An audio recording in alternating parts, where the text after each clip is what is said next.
गांव का नाम रामपुर था। गांव ज्यादा बड़ा नहीं था, लेकिन वहां के लोग एक दूसरे को अच्छी तरह जानते थे। इसी गांव में दो बहनें रहती थीं।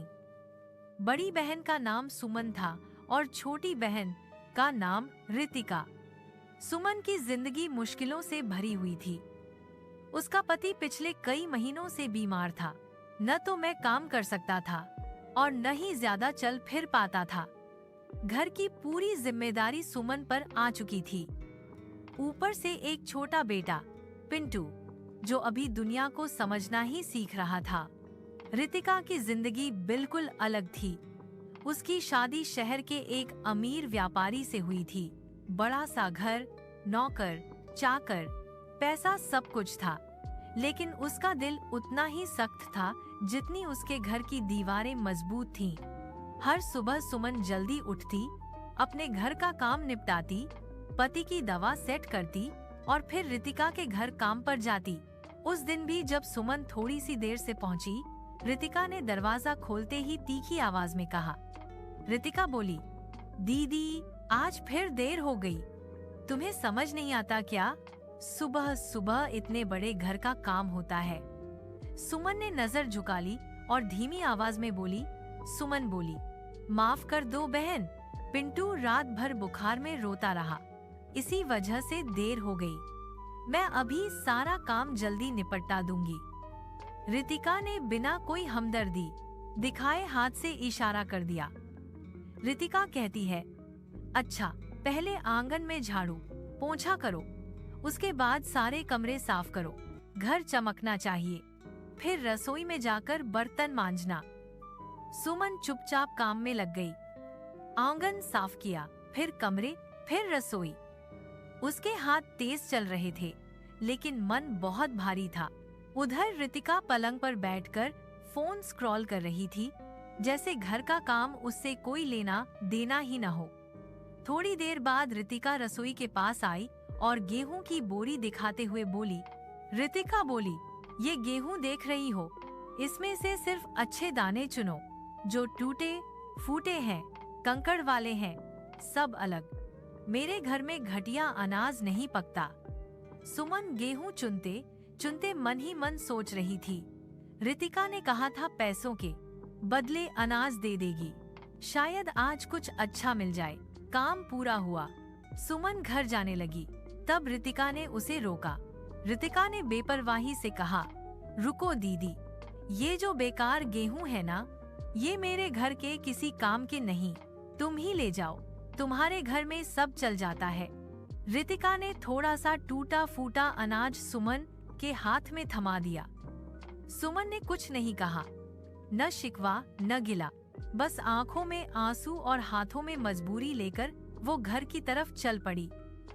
घर पहुंचकर सुमन ने उन्हीं गेहूं को अच्छी तरह साफ किया, आटा पिसवाया और रोटी बनाकर अपने बीमार पति और पिंटू को खिला दिया। अगली सुबह फिर वही रूटीन।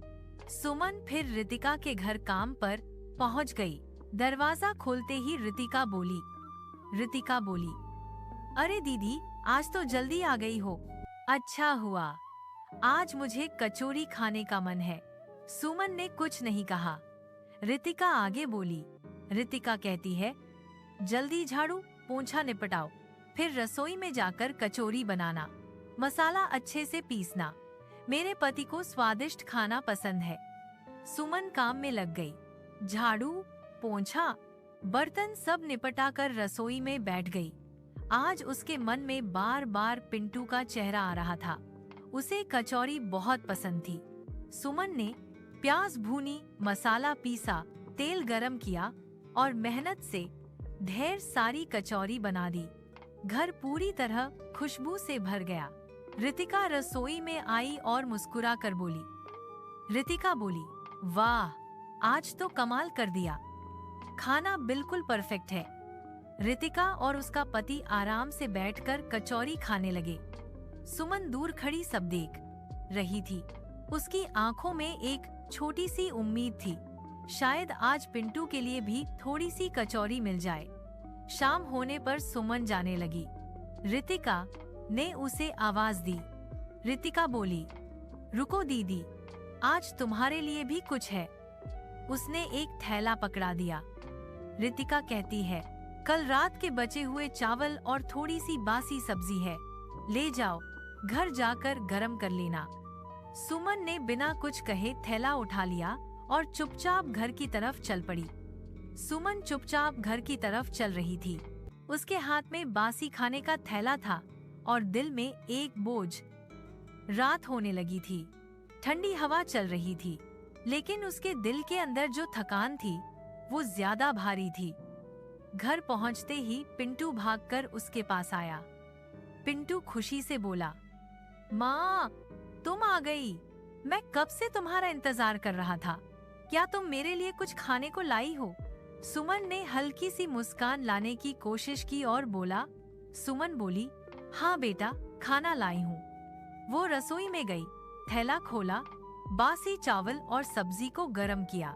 पिंटू और उसके पति ने बिना शिकायत खाना खा लिया। गरीबी में शिकायत करने की जगह ही कहाँ होती है। दिन इसी तरह बीत रहे थे। रोज सुमन काम करती और बदले में बासी या बचा हुआ खाना लेकर लौट आती। एक दिन जब सुमन काम कर रही थी, तब रितिका उसके पास आई और थोड़ी खुशी के साथ बोली।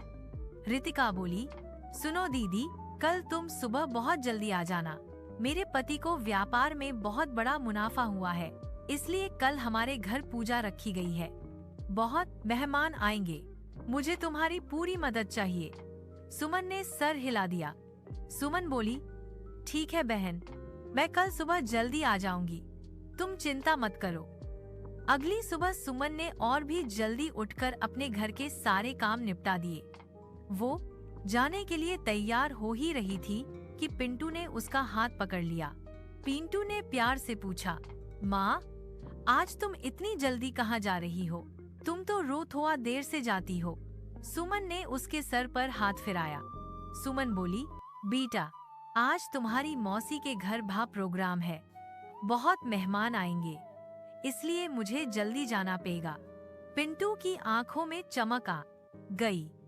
पिंटू उत्साहित होकर बोला, माँ, वहाँ मिठाई भी बनेगी ना? तुम मेरे लिए मिठाई लेकर आना, मैं इंतजार करूँगा। सुमन का दिल भर आया। उसने मुस्कुराने की कोशिश की। सुमन बोली, हाँ बेटा, मैं तुम्हारे लिए जरूर मिठाई लाऊंगी। तुम पापा का ध्यान रखना और उनकी दवा वक्त पर देना। पिंटू ने हाँ में सर हिला दिया। उधर रितिका के घर में तैयारियां जोर शोर से चल रही थीं। बड़े बड़े बर्तन चढ़ गए थे, हलवाई बुलाए गए थे। घर में मिठाई और पकवान की खुशबू फैल चुकी थी। जब सुमन वहां पहुंची, रितिका ने तुरंत काम बताना शुरू कर दिया। रितिका ने जल्दी जल्दी कहा, दीदी, पहले बाहर का आंगन साफ करो, फिर पूजा वाले कमरे की सफाई करो, उसके बाद रसोई के बर्तन साफ करने हैं। आज कोई कमी नहीं रहनी चाहिए। सुमन बिना रुके काम में लग गई। उसने घर का एक एक कोना साफ कर दिया। धीरे धीरे मेहमान आने लगे। सब लोग अच्छे कपड़े पहन कर आए थे। पूजा शुरू हुई। गांव के बड़े पंडित जी बुलाए गए थे। रितिका और उसका पति पूजा में बैठ गए। सुमन दूर खड़ी सब देख रही थी। पूजा खत्म होने के बाद मेहमानों को खाना परोसा गया। रसगुल्ले, जलेबी, पूरी, कचौरी, समोसे, खीर, हर तरह के पकवान बने हुए थे। सब लोग खाना खाकर रितिका की तारीफ कर रहे थे। धीरे धीरे मेहमान अपने घर चले गए। घर में शांति हो गई, लेकिन रसोई में अभी भी बहुत सारे पकवान और मिठाई बची हुई थी। रितिका रसोई में आई और सुमन को आवाज दी। रितिका बोली, दीदी, ये सारे बचे हुए पकवान और मिठाई रख दो, और जो मिठाई के डिब्बों में टूटे हुए टुकड़े और चीनी चिपकी हुई है, उन्हें अलग कर देना। सुमन चुपचाप मिठाई अलग करने लगी। उसकी आंखों के सामने पिंटू का चेहरा आ रहा था। काम खत्म होने के बाद रितिका ने उसे अपने कमरे में बुलाया। रितिका ने एक बर्तन सुमन को देते हुए कहा, ये लो दीदी, इसमें मिठाई के टूटे हुए टुकड़े हैं, और ये जो चीनी चिपकी हुई है वो भी ले जाओ, तुम्हारे घर में सब चल जाता है। सुमन का दिल टूट गया, लेकिन उसने फिर भी कुछ नहीं कहा। उसने बर्तन उठाया और घर की तरफ चल पड़ी। रात हो चुकी थी। सुमन गांव के रास्ते से गुजरती हुई जा रही थी। रास्ते में एक पुराना नाग मंदिर पड़ता था। गांव वालों का मानना था कि उस मंदिर की रक्षा नाग देवता खुद करते हैं। सुमन थककर मंदिर के सामने रुक गई। उसकी आंखों से आंसू बहने लगे। सुमन रोती हुई बोली, नाग देवता, मैं थक चुकी हूँ। रोज अपमान सहना पड़ता है। मैं अपने बेटे को झूठी उम्मीद नहीं देना चाहती। अगर आपको दया आती है तो मुझे इस दुख भरी जिंदगी से आजाद कर दो। वो मंदिर के सामने बैठकर रोती रही। कुछ देर बाद वो उठकर घर की तरफ चल पड़ी। उसे बिल्कुल अंदाजा नहीं था कि उसकी जिंदगी अब बदलने वाली है। जब सुमन घर पहुंची तो पिंटू दरवाजे पर बैठा उसका इंतजार कर रहा था। पिंटू भागते हुए बोला, माँ, तुम आ गई, जल्दी दिखाओ, मिठाई लाई हो ना? सुमन ने कांपते हाथों से बर्तन खोला और तब एक अजीब चमत्कार हुआ। बर्तन के अंदर सिर्फ टूटे टुकड़े नहीं थे, उसमें रंग बिरंगी मिठाइयों का ढेर था। लड्डू, जलेबी, बर्फी, पेड़े, हर तरह की मिठाई थी। पिंटू खुशी से उछलने लगा। पिंटू चिल्लाते हुए बोला, माँ देखो, कितनी सारी मिठाई। सुमन हैरान रह गई। मुझे समझ ही नहीं आ रहा था कि यह सब कैसे हुआ। जब वह घर के अंदर गई तो उसकी आंखें खुली की खुली रह गईं। उसका पुराना घर रोशनी से चमक रहा था और उसका बीमार पति बिस्तर से उठकर खड़ा था। सुमन कुछ देर तक बस खड़ी रही। उसकी आंखों के सामने जो था उस पर भरोसा करना मुश्किल था। वो अपनी आंखें मलकर दोबारा देखती है, लेकिन मंजर वही का वही था। उसका पति, जो कल तक बिस्तर से उठ भी नहीं पाता था, आज सीधा खड़ा था। सुमन हिचकिचाते हुए बोली, ये कैसे हो सकता है? तुम तो चल भी नहीं पाते थे। उसका पति धीरे से मुस्कुराया। पति ने शांत आवाज में कहा, मुझे भी समझ नहीं आ रहा सुमन, बस आज शाम अचानक मेरे जिस्म में ताकत सी आ गई। दर्द बिल्कुल खत्म हो गया। पिंटू ये सब देखकर खुशी से ताली बजाने लगा। पिंटू बोला, माँ देखा, मैंने कहा था ना, भगवान सब ठीक कर देते हैं। सुमन की आंखों से आंसू बह रहे थे, लेकिन इस बार ये आंसू दुहक के नहीं, शुक्र के थे। मैं मंदिर के सामने की हुई अपनी प्रार्थना याद कर रही थी। अगली सुबह सुमन सुबह सुबह उठ गई। आज उसके चेहरे पर थकान नहीं, एक अजीब सी रोशनी थी। वह रसोई में गई तो देखा, कल जो थोड़े से चावल बचे थे वो भी ज्यादा लग रहे थे। सुमन खुद से बोली, ये कैसे हो सकता है? कल तो इतने कम थे। उसने चावल पकाए, सब्जी बनाई, खाना पहले से ज्यादा बना। सुमन को धीरे धीरे समझ आने लगा कि कुछ तो बदला है। उसने घर के कोने में रखे उस बर्तन को देखा जिसमें कल मिठाई आई थी। सुमन धीरे से बोली, शायद ये सब उसी की कृपा है। वहाँ गांव में बातें फैलने लगी थीं। लोग कह रहे थे कि सुमन के घर कुछ अजीब हो रहा है। बीमार आदमी का अचानक ठीक हो जाना और घर में बरकत आ जाना गांव वालों के लिए हैरानी की बात थी। रितिका भी ये सब सुन रही थी। उसका मन चैन में नहीं था। रितिका अपने पति से बोली, मुझे लगता है सुमन के पास कुछ ऐसा है जो हम नहीं जानते। कल तक जो हमारे टुकड़ों पर जीती थी, आज उसके घर में रोशनी है।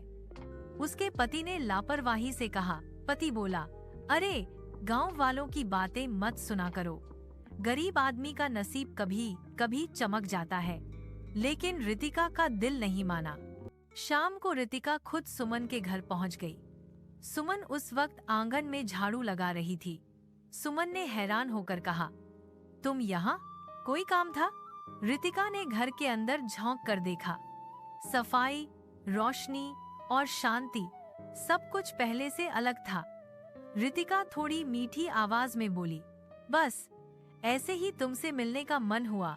सुना है जीजाजी ठीक हो गए हैं। सुमन ने सर झुका लिया। सुमन शुक्र के साथ बोली, हाँ, भगवान की कृपा से। रितिका की नजर फिर से रसोई की तरफ गई। उसने देखा कि खाना भी काफी बना हुआ था। रितिका ने हल्की सी हंसी के साथ पूछा, आजकल लगता है तुम्हारे घर में बरकत ज्यादा हो गई है।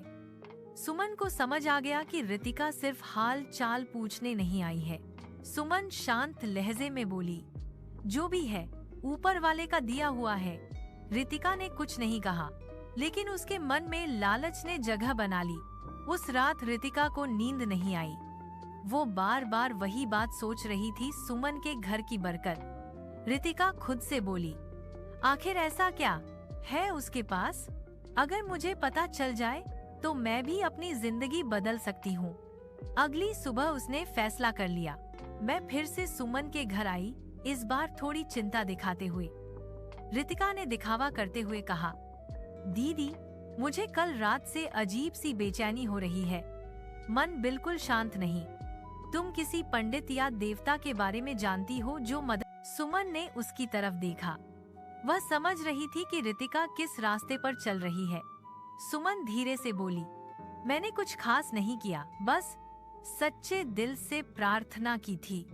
रितिका ने मन ही मन सोच लिया कि सच अभी छुपा हुआ है। इसी रात रितिका चुपके से उस नाग मंदिर की तरफ चल पड़ी, जहां से सुमन की जिंदगी बदली थी। उसे जरा भी अंदाजा नहीं था कि लालच के साथ की गई प्रार्थना कभी वरदान नहीं, सिर्फ परीक्षा लाती है। रात गहरी हो चुकी थी। अंधेरा हर तरफ फैला हुआ था। रितिका चुपके गांव के उसी पुराने नाग मंदिर की तरफ बढ़ रही थी। उसके कदम तेज थे, लेकिन दिल के अंदर डर और लालच दोनों साथ चल रहे थे। मंदिर के पास पहुंचकर वो रुक गई। चारों तरफ सन्नाटा था, सिर्फ हवा की आवाज और पत्तों की सरसराहट। रितिका ने धीरे से कहा, नाग देवता, अगर आप सच में चमत्कार करते हो तो मुझे भी वही बरकत दे दो जो सुमन को मिली है। मैं भी अमीर बनना चाहती हूँ, इज्जत चाहती हूँ। वो जमीन पर बैठ गई, आंखें बंद करके जोर जोर से प्रार्थना करने लगी, लेकिन उसकी आवाज में श्रद्धा नहीं थी, सिर्फ लालच था। अचानक मंदिर के अंदर से अजीब सी घूमती हुई आवाज आई। हवा तेज चलने लगी। दीपक अपने आप बुझ गया। रितिका डर के मारे खड़ी हो गई। रितिका घबरा कर बोली, कौन है वहाँ? तब एक भारी और गंभीर आवाज गूंजी। आवाज बोली, जो दिल से मांगे उसे वरदान मिलता है, और जो लालच से मांगे उसे परीक्षा। रितिका के हाथ कांपने लगे। रितिका बोली, मैंने कुछ गलत नहीं मांगा, मैं भी तो खुश रहना चाहती हूँ। आवाज और तेज हो गई। आवाज बोली, तुमने गरीब की मजबूरी का मजाक उड़ाया, तुमने उसे बचा हुआ खाना दिया, अपमान दिया, और आज उसी के भाग्य को छीन लेना चाहती हो। जमीन हल्की सी कांपने लगी। रितिका गिर पड़ी। रितिका रोते हुए बोली, मुझसे गलती हो गई, मुझे माफ कर दो, मैं सुधर जाऊंगी। आवाज ने अंतिम शब्द कहे। आवाज बोली, सुबह तक तुम्हें अपना सच देखने का मौका मिलेगा। और फिर सब शांत हो गया। अगली सुबह गांव में हल्ला मच गया। रितिका के घर का दरवाजा खुला था। अंदर सामान बिखरा हुआ था। उसके पति की तबीयत अचानक बिगड़ गई थी। सारा पैसा, सोना, गहने सब कुछ बेकार हो गया था। रितिका खुद जमीन पर बैठी रो रही थी। रितिका चीख कर बोली, सब कुछ खत्म हो गया, सब कुछ। गांव वाले इकट्ठा हो गए। किसी ने कहा नजर लग गई, किसी ने कहा भगवान का प्रकोप। सुमन भी वहां पहुंची। उसने रितिका को इस हाल में देखा तो उसका दिल पिघल गया। सुमन धीरे से बोली, रितिका, ये सब क्यों हुआ? रितिका ने आंसुओं के बीच सच बोल दिया। रितिका रोती हुई बोली, मैंने लालच की, मैंने तुम्हारे साथ गलत किया, मैंने नाग मंदिर में वरदान मांगा, पर मुझे सजा मिल गई। सुमन ने गहरी सांस ली। सुमन शांत आवाज में बोली, मैं वहां वरदान मांगने नहीं गई थी, मैं बस टूट कर रोई थी, और जो टूट कर रोए भगवान उनकी मदद खुद करते हैं। रितिका का सर शर्म से झुक गया। उस दिन के बाद रितिका की जिंदगी बदल गई। वो अब पहले जैसे घमंडी नहीं रही। उसने सुमन से माफी मांगी और सच में सुधरने की कोशिश की। सुमन के घर में बरकत बनी रही। लेकिन सुमन का दिल कभी घमंड से भरा नहीं। एक दिन पिंटू ने अपनी माँ से पूछा। पिंटू बोला, माँ, भगवान हमसे इतना प्यार क्यों करते हैं? सुमन ने मुस्कुराते हुए कहा। सुमन बोली, बेटा, भगवान उनसे प्यार करते हैं जो सब कुछ सहकर भी किसी का बुरा नहीं सोचते।